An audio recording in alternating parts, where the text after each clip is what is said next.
ঘটনাটো কি হৈছিলে মানে সেইদিনাখনতো বিশ্বকৰ্মা পূজাৰ দিনাখন মই আছোঁ আৰু আমাৰ ডক্টৰ গগৈ আছে। গগৈ তেখেত হোমিঅ'পেথিক ডক্টৰ, আমি দুজন ডক্টৰ আছোঁ। মই ৰাতিপুৱা 9টা বজাত আহি পূজা পাতি মই গোটেই আমাৰ ষ্টাফক প্ৰসাদ খুৱাইছোঁ। গাড়ীবিলাকত মালা চালা দি পূজা কৰিছোঁ। কৰাৰ পিছততো 2টালৈকেতো সেইটো OPD হয়, জেনেৰেল OPD ডিউটি। OPD ডিউটিটো 40-50টামান, মই একজেক্টলি নাজানো, বহীখনত ৰেকৰ্ড আছে আমাৰ OPD যোনখন বহী। 40-50টা পেচেণ্ট চাইছোঁ। চোৱাৰ পিছত মই আছোঁ ইয়াতে, হস্পিটেলতে আছোঁ। হস্পিটেলত থাকি সেইদিনাখন 2-3টা ডেলিভাৰী হৈছে, 3টা ডেলিভাৰী মই কৰিছোঁ। তাৰপিছতো আছোঁ। আকৌ লাষ্ট এটা ডেলিভাৰী হ'ব সময় হৈছে, সেই মুহূৰ্তত মই লেবাৰ ৰুমত বহি আছোঁ। যিহেতু চিষ্টাৰখিনি আছে, লেবাৰ ৰুমত মই বহি আছোঁ। এই কোনোবা এজন আহিলে, মই চিনি নাপাওঁ তেখেতক। পিছত মই গম পাইছোঁ তেখেত কাঞ্চন বুলি আহিছে। আহি পেলাই আমাৰ চিষ্টাৰখিনিক মানে ফটো মাৰিছে। ডাক্তৰ নাই, কেলৈ ডাক্তৰ নাথাকিব, আজি বিশ্বকৰ্মা মানিছে। তাৰপৰা তেওঁলোকে ক'লে ছাৰ আছে নহয়, ছাৰ আছে, ছাৰ ইয়াত ডেলিভাৰীত বহি আছে, ডেলিভাৰী ৰুমত আছে। তেখেত গৈয়ে চিধা মোক এটা কুৱেশ্যনে সুধিছে, আপুনি চকীদাৰ নে কম্পাউণ্ডাৰ? বেলেগ একো কথা সোধা নাই। তেখেতে মোক সুধিছে যে আপুনি চকীদাৰ নে কম্পাউণ্ডাৰ? মই বোলো চকীদাৰ কম্পাউণ্ডাৰ মই নহয়। কম্পাউণ্ডাৰ চকীদাৰ 2টা বজালৈকে থাকে তেওঁলোকৰ ডিউটি OPD টাইমত, আৰু তেওঁলোক 2টাৰ পিছত গুচি যায়গৈ। বাকীখিনি ডাক্তৰ থাকে। মই ডাক্তৰ। কি হ'ল অসুবিধাটো কওক?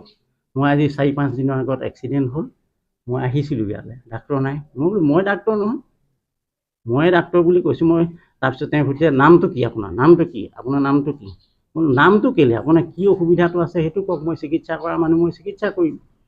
তাৰপিছত খুব ফটো মাৰিছে, মোৰ ফটোখিনি মাৰিছে। তেওঁ ৰেকৰ্ড কৰিছে যদিও নাজানো, ভিডিঅ' ৰেকৰ্ডিঙো কৰিছে। পিছত মই মোবাইলত দেখিছোঁ কাৰোবাৰ মোবাইলত ভিডিঅ' ৰেকৰ্ডিঙো কৰিছে। তাৰপিছত কি কয়, মই ক'লোঁ যে আপুনি এইটো ভিডিঅ' কেলৈ কৰিছে?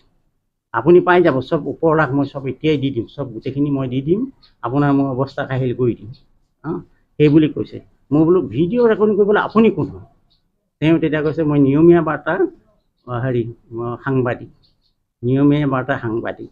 না তেখেতৰ লগত মোৰ কোনোবা কাজিয়া হৈছে, তৰ্ক হৈছে, না মই তেখেতক চিনি পাওঁ, মই একো চিনি নাপাওঁ। কিন্তু তেখেতে সেইখিনি কৰিম বুলি কৈ লাষ্টত থাককে লগত এজন আহিছে ক'লাকে, মই চিনি নাপাওঁ, পিছফালে আছে। তেওঁ কিন্তু এটা শব্দও মাতা নাই। হাফ পেণ্ট এটা তেওঁ পিন্ধি আহিছে, আৰু কি কয়, তেওঁ মাতাল অৱস্থাত আহিছে। চিষ্টাৰকো বেয়া ব্যৱহাৰ কৰিছে। আমাৰ হস্পিটেলৰ যিটো ইমাৰ্জেঞ্চি ৰুম আছে, ইমাৰ্জেঞ্চি ৰুমত চিষ্টাৰক বেয়া ব্যৱহাৰ কৰিছে। মোক বেয়া ব্যৱহাৰ কৰিছে বুলি কোৱা নাই, মোৰ লগত সেইখিনি মই বেয়া ব্যৱহাৰ বুলি নকওঁ। কিন্তু কথা হ'ল কি, যদি মই চিকিৎসাৰ ক্ষেত্ৰত মই যদি নেগলিজেঞ্চ কৰিলোঁহেঁতেন, বা কি কয় মই চিকিৎসা যদি নকৰিলোঁহেঁতেন, তেতিয়াহ'লে কি কয় মই যি কৰে মই সেইখিনি, যি শাস্তি দিয়ে, যি মোৰ হৈ বদনাম লিখিবলৈ মই ৰাজি আছিলোঁ। কিন্তু কথা হ'ল কি, মই ৰাতি 9টা বজালৈকে, ৰাতিপুৱা 9টাত আহি ৰাতি 8টা-9টালৈকে মই থাকোঁ। যিহেতু ইয়াত 3জন ডক্টৰ, 24 আৱাৰ্ছ হস্পিটেলখন চলে। 24 আৱাৰ্ছ হস্পিটেলত অকল ডাক্তৰ 3জন ডাক্তৰে চম্ভালিব লগা হয়। এজন ছুটীত গ'লে মই 12 ঘণ্টা মই ডেইলি ইয়াত ডিউটি কৰোঁ। হয়, সেইদিনাখন মই হাফ পেণ্ট পিন্ধি আছোঁ, টি-চাৰ্ট পিন্ধি আছোঁ। হাফ পেণ্ট আৰু টি-চাৰ্টৰ লগত ডাক্তৰ হ'ল বুলি নিপিন্ধিবলৈতো ক'তো লিখা নাই।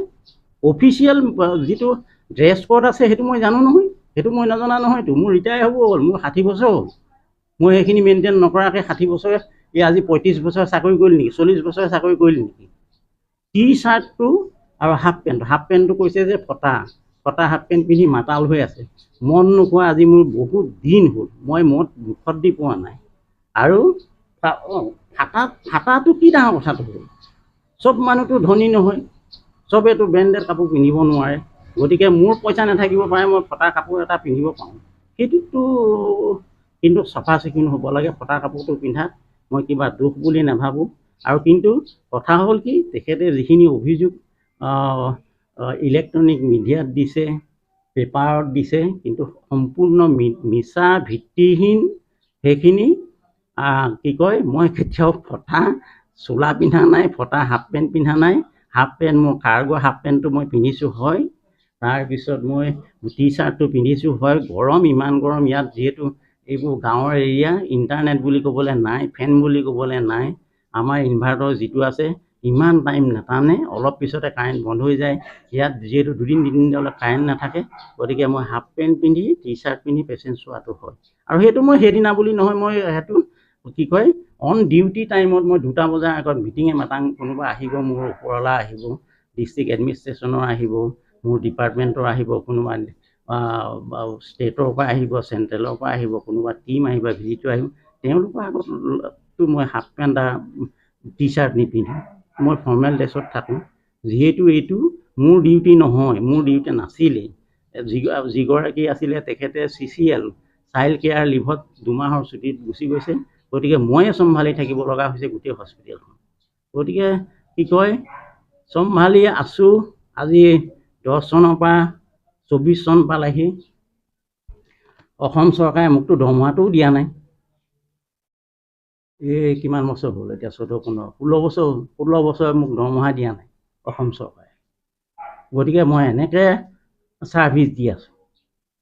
তাৰপিছতো যদি আৰু ইমান মিছা অপবাদবোৰ দিছে, দিয়ক। আৰু এইটোক লৈ মই ভমা নাই, যিহেতু মই নহয়, মই মদ খোৱা নাই, মই কাকো মিছবিহেভ কৰা নাই। আৰু চিকিৎসাৰ ক্ষেত্ৰত আমাৰ প্ৰধান উদ্দেশ্যটোৱেই হ'ল চিকিৎসা, মানৱ সেৱা। গতিকে মানৱ সেৱাত মই কেতিয়াও ক্ৰুটি কৰা নাই। জনমানসত সেৱা প্ৰতিপন্ন কৰিবৰ কাৰণে বিচাৰিছিল। জনমানসত সেৱা প্ৰতিপন্ন কৰিবলৈ বিচাৰিছে, আৰু তেখেতৰ কিবা মটিভ আছিল যদিও নাজানো। মোৰ পৰা হয়তো ব্লেকমেইল কৰি কিবা টকা বিচাৰিবলৈও টকাও বিচাৰিব পাৰে। যিহেতু সাংবাদিকক মই সন্মান কৰোঁ, মিডিয়াক মই সন্মান কৰোঁ, তেখেতে মোক সেইটো পৰিচয় দিয়া নাই। যাবৰ সময়ত সেই কথাটো মোক কৈ থৈ গৈছে যে মই নিয়মীয়া বাৰ্তা সাংবাদিক। কিন্তু কথা হ'ল কি, as a patient, as a attendance পেচেণ্টৰ লগত অহা তেখেতক মই কেতিয়াও বেয়া ব্যৱহাৰ কৰা নাই, এটা বেয়া শব্দও কোৱা নাই। মই ভালদৰে সুধিছোঁ, ডিপাৰ্টমেণ্টকো মই জনোৱা নাই। ডিপাৰ্টমেণ্টেতো গম পাইছে মই জনোৱা নাই। কিন্তু কথা হ'ল কি, মই ইয়াৰ কাৰণে আইনৰ মই সহায় ল'ম। প্ৰকৃততে ছাৰ কেনেকুৱা, মদ্যপান কৰে নেকি? না, ছাৰক আমি পোৱা নাই। ছাৰ যে আমাক বহুত সহায় কৰে। আৰু ছাৰ আমাক এইটোও মানে দাবী দিয়ালৈকে ছাৰে আমাক কয়, নিজৰ হস্পিটেল মানে প্ৰেগনেণ্ট মাদাৰকেইটা যিটো লেবাৰ ৰুমতে আনি দিলে, ডেলিভাৰী হ'লে তেতিয়া বোলে তোমালোকে ইয়াতে আমাক মাতিবা, আমি আহিম, ফোন কৰিবা, আমি আহিম, আমি চাম। ছাৰ মানে সহজত মানে তাক মেডিকেল পঠিয়াবলৈ যে আমাক নকয়। ছাৰক কিমান বছৰ হ'ল? ছাৰক আমি হ'ল ছাৰ 4 বছৰ পাব আৰু। আজিলৈকে ছাৰে মই পোৱা নাই। 9জনী, 11জনী যে এনেকৈ আমি একেলগত আমি কেম্প আমি পোৱা নাই। আশা কৰ্মী হয়? হয়। কি নামটো আপোনাৰ? মোৰ দুৰ্গা ছাৰ।